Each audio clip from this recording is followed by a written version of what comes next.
What's up everybody, welcome back to another Pro Guides episode. My name is Nathan and today we'll be talking about the 5 sleeper OP picks that you should be abusing for some free LP.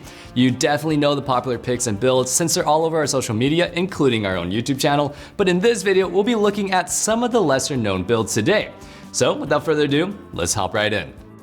The first build that we'll be going over today is Scion Jungle. This is something that's been creeping up in performance over the past few patches, and with a decent round of nerfs to all the god tier junglers being an indirect buff, it's definitely more than a solid pick now. One of the main reasons he does so well in this role is because Scion just fits nicely into every single comp. Compare him to Lee Sin for example. If you first pick Lee, then your solos lock in Jace and Zed, then your comp is going to be stacked on AD and you'll have no engage. Not having a tank in the comp isn't an unwinnable scenario, but you have to play a very specific way to win. Your team has to be so ahead that you can roll over the enemy team comp in a 5v5, or your split pushers have to be able to win the side lanes and take towers even if somebody's matching them. Both of these scenarios rely on you winning the early game. If you can't get an early lead and you start pushing those win cons, the enemy stacks armor, and there's nothing you can really do but pray that they make a mistake. But with Scion, you're checking off a lot of different boxes. First and foremost, he's incredibly tanky, getting a ton of HP from his W's passive as he clears out the jungle camps. You'll also be taking advantage of his HP by building Warmogs, so there's no stress to make plays fast.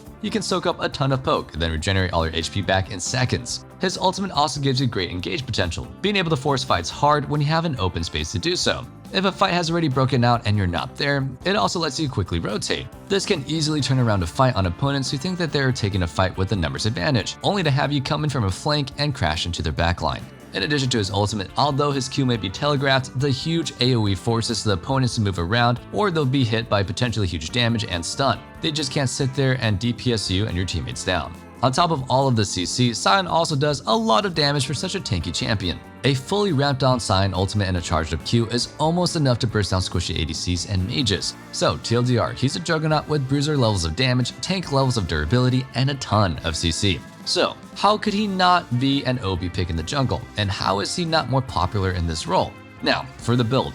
There's actually a lot of different builds that can go for Scion Jungle, so we'll start by talking about the standard one and then talk about the variations afterwards. For your items, you'll be starting with Hailblade, and then build Sunfire Aegis and Steel Caps. After that, grab Titanic Hydra, Warmogs, and a Thornmail. Your last item can be Gargoyle Stoneplate for general tankiness, or Serax if you want a little bit more offensive power. For your runes, you'll go Glacial Augment, Magical Footwear, Biscuit Delivery, Approach Velocity, Conditioning, and Overgrowth, with the stat runes being Ability Haste, Armor, and HP. For some alternatives, you can mix and match different builds and runes depending on what your goal is. If you want pure damage, you can go Phase Rush and Prowler's Claw with a lethality build aimed at one-shotting opponents with your Q and your ultimate.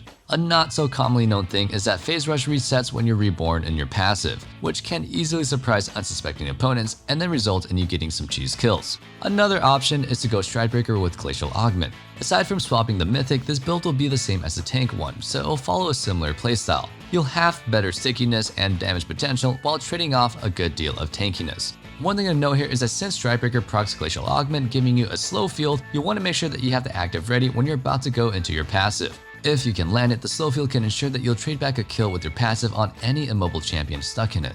Pathing is always important in the jungle, but in the current meta that's so heavily dominated by early game picks like Shaco and Lee Sin, it matters more than ever. Even when most of your focus is on clearing out your camps with the farm heavy pick like Scion, you need to path the right way. That way you can be in the right place at the right time. You can't just let the enemy jungler roll over the map.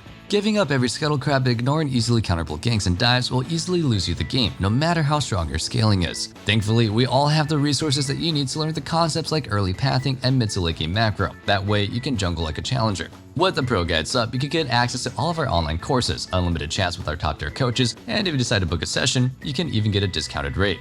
And there's no better time than now. We're running a big deal. Just use the discount code RANKUP2021 for 20% off your sub. So head on over, pick up your sub, and start climbing the right way today.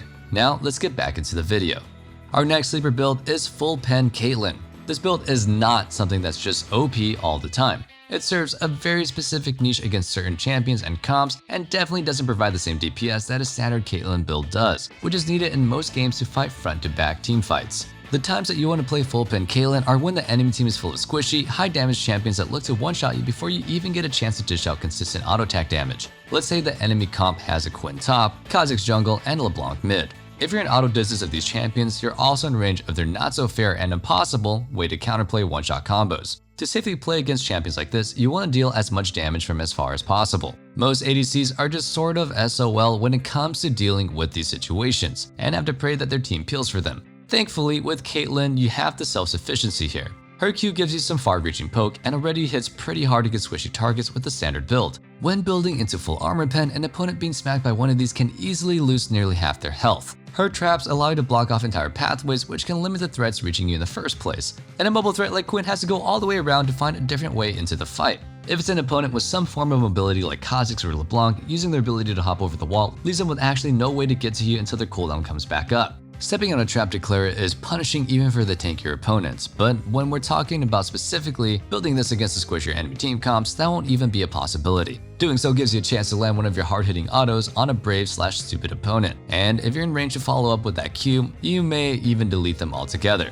The last and the most important part about what makes this build work so well is Caitlyn's ultimate. Think about this from the enemy's perspective. Champions like LeBlanc deal a huge amount of burst damage in their combo, but they're also very squishy themselves. This means that they have to be full HP at the start of the fight, so they have enough time to get their full combo, blow up the target, and then just get out before they die. So with Caitlyn's ultimate, you'll be targeting them anytime that you can chunk them out before the fight even starts. You may not literally be one-shotting them with it, but since they can't just jump into the fight with 30% HP, they can't participate and they're effectively dead to you. Kind of like people who play Yuumi. You're dead to me. Just look for those priority targets when they go to clear a wave right before the dragon spawns and go for an ultimate to essentially give your team an easily won 4v5. Now, for the build. For items, you'll be starting off with the Doran's Blade, then build into Gale Force and Berserker's Greave. While your main goal is poking from spells from afar, you'll want to have at least some attack speed for the times that you do have to auto-attack. After that, grab your Collectors and Lord Dominic's Regards. Then build into an Infinity Edge and top off your build with Rapid Fire Cannon. For your runes, you'll be running Fleet Footwork, Presence of Mind, Bloodline, Coup de Grace, Absolute Focus, and Gathering Storm, with the stat runes being Attack Speed, Adaptive Force, and Armor. As you can see, this build is pretty similar to the standard one on Kate. The runes are the same, and once you're full build in the game, the only item difference is Collector over Stormrazor. But that early Collector makes a huge difference in how hard your spells and headshots hit, and building LDR as your third item fully before the Infinity Edge gives you much more consistent damage from all sources over relying specifically on headshot crits.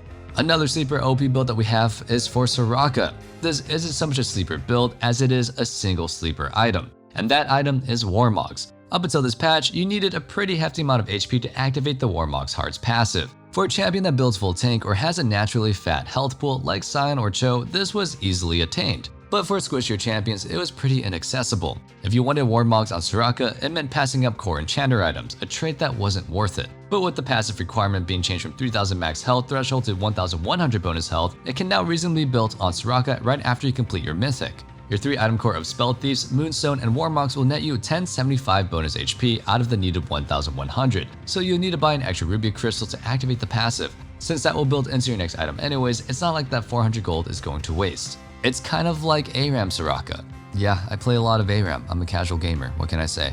With the regen passive activated, you become a fountain of HP for your teammates. That isn't to say that you want to just sit back and be an HP battery, spamming your W on allies from totally out of the enemy's range. Yet you can't get your Warmog's regen going if you get damage from your opponents, but landing your Q is a necessary part of playing Soraka, so you can get that rejuvenation effect to your allies as well. And since this build makes you a lot beefier than the standard one, moving up to land those Qs shouldn't be as scary of a task. Now for the build in question. For your items, you'll be starting Spell Thief's Edge, then rush Lucidity Boots. After that, you build into the core of this build, Moonstone Renewer and Warmog's Armor. As soon as you have 400 gold, go back for Ruby Crystal to activate the regen passive. That Ruby Crystal will eventually build into Redemption, and your last item could be either Mikhail's, Ardent Censer, or Staff of Flowing Water, whichever makes the most sense for your team's needs. For your runes, you'll be running Airy, Mana Flow, Transcendence, Gathering Storm, Font of Life, and Revitalize, with the stat rune page being Ability Haste, Adaptive Force, and Armor. In our OB patch predictions video, we already talked about how strong this combination of items is going to be. It was already very clear that champions that already built the items as core pieces would be ridiculously OP. For example, if the enemy team locks in 2 or more tanks, with one of them being a top lane, Alawi is instantly a god tier pick at that point. Wukong is in the same boat. Divine Thunder was already the more popular item on him, and most players will already know when to opt for that Mythic over Gore Drinker or Trinity Force. But in this video, we're going to be talking about sleeper OP builds, so we're going to be talking about the less known potential abusers of this anti-tank combo. Pretty much any bruiser can use it, but the most notable ones are Gnar, Fiora, and Jax. Camille can specifically use Divine Thunder as well, but due to his interaction with true damage on her Q, she's better off going for Ravenous Hydra second over Cleaver. Anyway, it's not just bruisers that are being slept on with these two items. Set is already considered a hard counter to tanky top laners since he easily beats them in a 1v1 duel and can dunk them into their own team for a huge amount of damage in 5v5s. Now, if you want to beat them down even harder, you can just build Divine Sunderer and Black Cleaver right after Blade of the Ruined King to totally shred tanks. All of this isn't to say you should go out and just build Divine Sunderer and Black Cleaver every single game on these champions just because we said it's OP. Again, it's a situational buy, just like many other items in the league.